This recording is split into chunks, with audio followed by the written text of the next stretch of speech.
Oh, slippery. I want to talk to you about the scariest thing that I've ever done.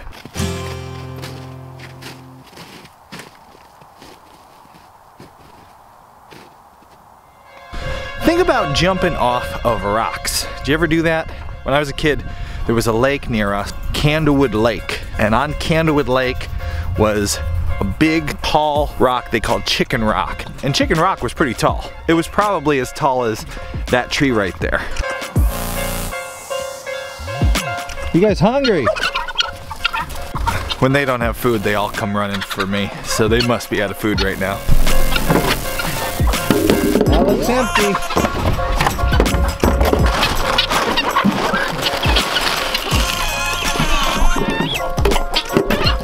That's better.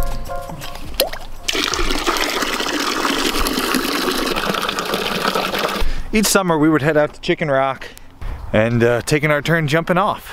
Obviously it was named Chicken Rock because some people wouldn't do it. They would chicken out. Why do people chicken out? Why don't they jump? Why do people not jump off a Chicken Rock? It's that usual thing with fear, right? Fear of the unknown. When you're afraid to jump off the rock, you're afraid of falling, but you're not actually afraid of the fall. Because to be honest, the fall is the fun part. It's the fear of that unknown. Is there something at the bottom that I'm gonna hit? Am I gonna get hurt? Is there a big old rock at the bottom that I'm gonna bust my spine on? These are valid concerns. The scariest part of jumping off of Chicken Rock, or making any jump for that matter, is the unknown. What's going to happen when I jump off the ledge here? That fear of the unknown can stop us from doing some pretty awesome things and having some pretty amazing experiences. It goes further than jumping off a big rock, you know, at the lake.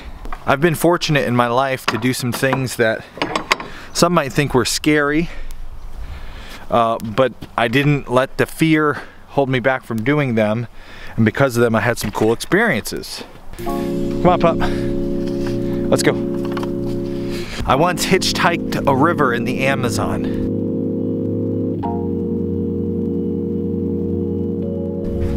It was a little scary, but it was an awesome experience. It was fun. Another time I went surfing at one of the largest waves in Mexico, a very dangerous wave.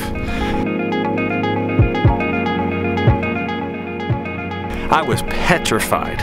So much that I didn't catch any waves. I just paddled right back in. Overall, that was not a very fun experience, just scary. I hiked the Knife's Edge, Mount Katahdin.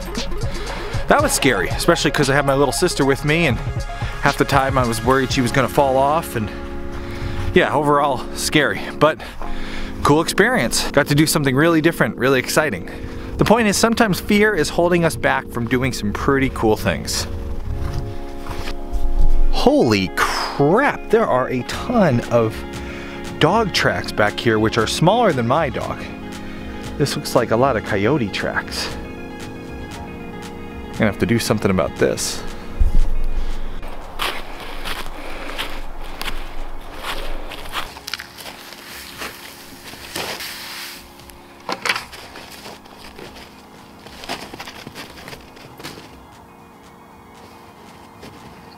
What's the scariest thing you've ever did? Tell us in the comments below, I'd love to hear it.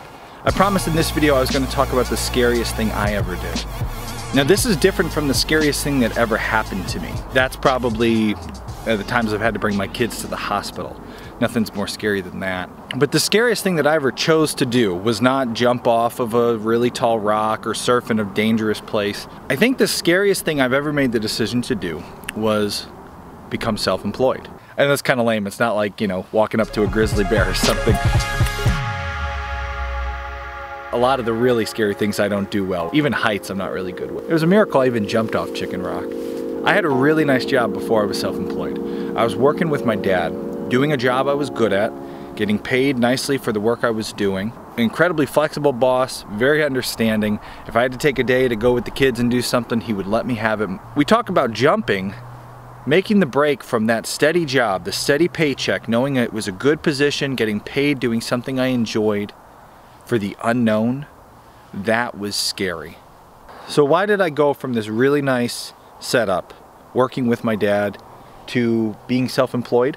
Well, it wasn't for more freedom, because if you've been self-employed, you know you're not more free. You are, if anything, more chained to what you're doing. It wasn't for more free time, especially in the beginning. It actually was a lot more hours. It wasn't even for more money. Through the ups and downs of being self-employed, sometimes I make more than I used to, other times things are really tight. So why in the world did I make the jump?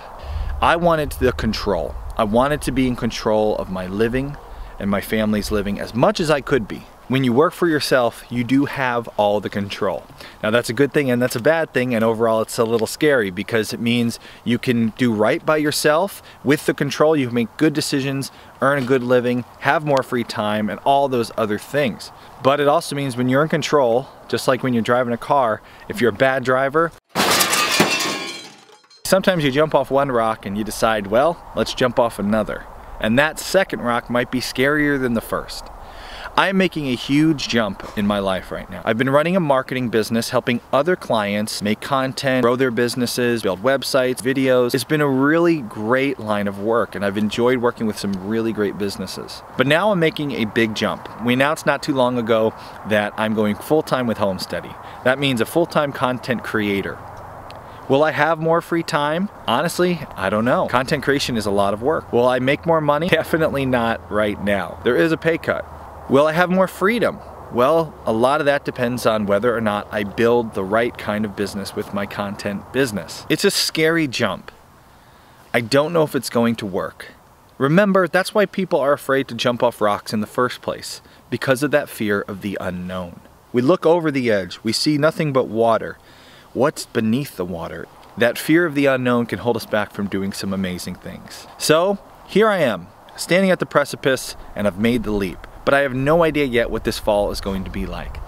That's why for the next 100 days, I'm going to be documenting it in this series, Do Something Scary. Over the next 100 days, I'm going to be making a video. I'm going to shoot for a video every day of the week. I've done a challenge like this a few times in the past. They're not easy, they are a lot of fun, and you'll be able to follow this journey as I make the leap into doing full-time content creation. I love producing Homesteady, I love homesteading, I love this whole lifestyle. But doing this as my career, believe it or not, it is scary. Mostly because I don't know if it's going to work.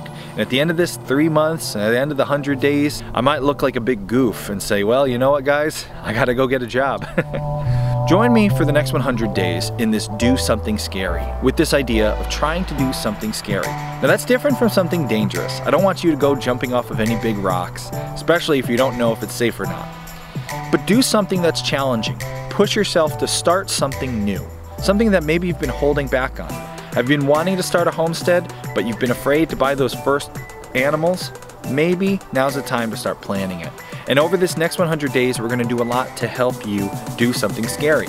We're gonna talk about gaining control of your life, with your career, maybe with a side hustle, maybe with your finances.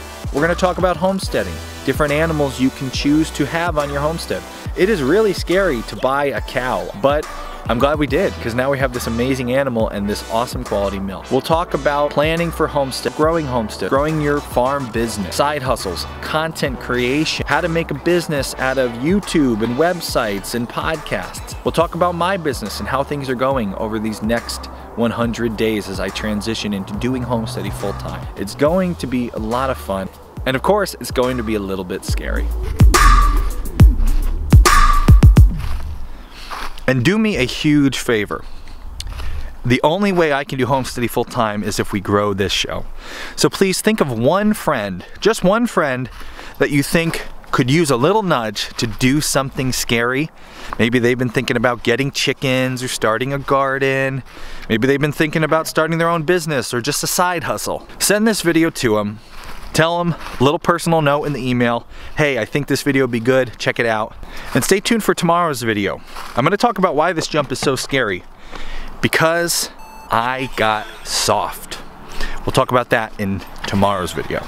Interested in what's going to happen over the next 100 days? Hit this subscribe button. If you want to get to know who we are and what we're doing, if maybe your friend just said, hey, check out this channel, check out this video to learn all about us and what we're doing on this homestead. And this video is just a video I think you might enjoy. Thanks for watching. I try to get a job, but they turn me down. So I'm out here on my lonely game.